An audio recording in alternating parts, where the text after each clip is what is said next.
Ako nga pala si Raymond Mendoza na taga Santa Lucia, Magalang. And sabi ng iilan is pangit daw yung laging umiinom, bisyo, ganon.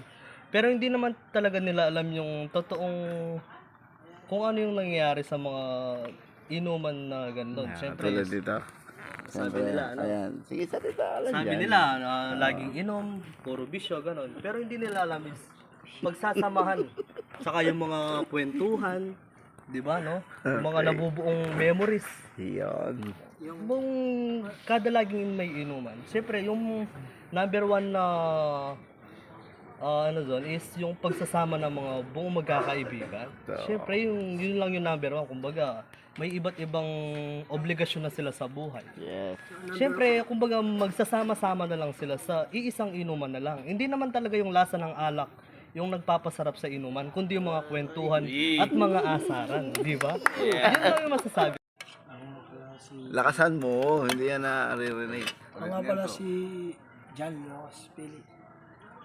Isa sa mga ako may respeto sa mga vlogger.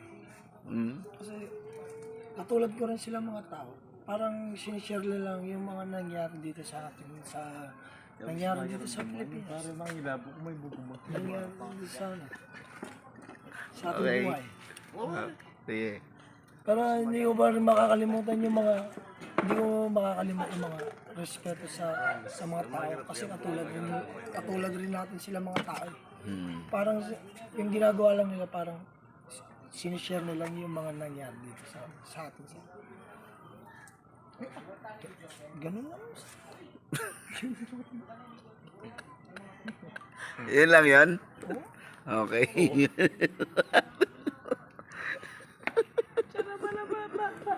Shout out sa mga oy, yung mga may page dyan, shout out. Wala akong page. Mali ba yung ano ko, sir? Number one pa doon. Ayan. Kahit natutulog siya sa inuman, kahit bigay mo yung tagay sa inumin niya, importante doon nakikisama siya. Ay, nandun siya. Oo, nandun siya. Nandun yung presensya niya. Yun. Yun yung importante doon. Kahit tulog siya, kahit gusto niya nang umuwi, hindi niya tayo naiwan. Nandito pa rin siya. Oh, ayaw na. Hindi nito- na tumutuka. Tulad na itong kasama namin. Ayan. Hindi na siya tumutuka. Nandito siya pero yung ay tulog man yung kaluluwa niya pero yung presensya niya nandito na. Yan, gising na gising. Gising. Yun na ano yun. Ano masasabi mo sa mga Impression to. yung Unang pagkita. unang pagkikita mo, o masama ba yan o hindi? Lasinggero ba yan o hindi? Oo. Ah, Yun nga, yung halos karamihan to. So, halos sa akin, ganun yan. yung nangyayari. Kumbaga, nakikita nila ako na mayabang, Ayan. ganun, no, parang walang gagawing maganda, ganun. Yun. Siyempre, kumbaga, kung ikaw, mahuhusgan mo yung isang tao, hindi mo naman makikita sa itsura niya kung sa postura ng isang tao kung ano yung pag-uugali niya. Ayun, tama. Hanggat hindi mo siya nakakasama at hindi mo siya nakakabanding, hindi mo makikita yung tunay na ugali niya. Yun. So hindi mo dapat husgan yung isang tao base lang sa nakikita mo sa kanya. Tama. So, 'di ba, parang ganun. Kunwari ganun sa akin. Hindi nila ako matripan na maging kaibigan.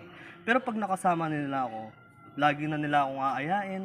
Minsan nga susundin pa ako sa bahay, ganun, para lang makasama. So, parang ganun lang yung masasabi ko, na hindi nila dapat na husgan yung isang tao dahil lang sa nakikita nila. Yun lang. Ayan. Okay. Kilala mo si Bistag. Ano masasabi mo?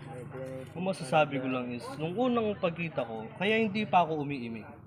Kasi hindi ko siya pwedeng husgan base lang sa nakita ko. Yun. Siyempre nakita ko siya, parang kasising edad lang ng mga kaibigan ko, parang kaibigan lang nila. Pero nung habang tumatagal yung pagsasama na, parang mas nakikilala mo siya na okay ito.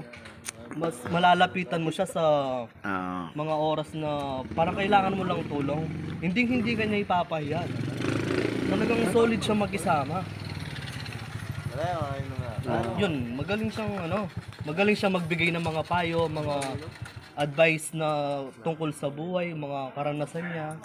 Napaka solid na maging kaibigan niya, no? Yun. Bistag TV. Yun. Number one. Solid. Okay.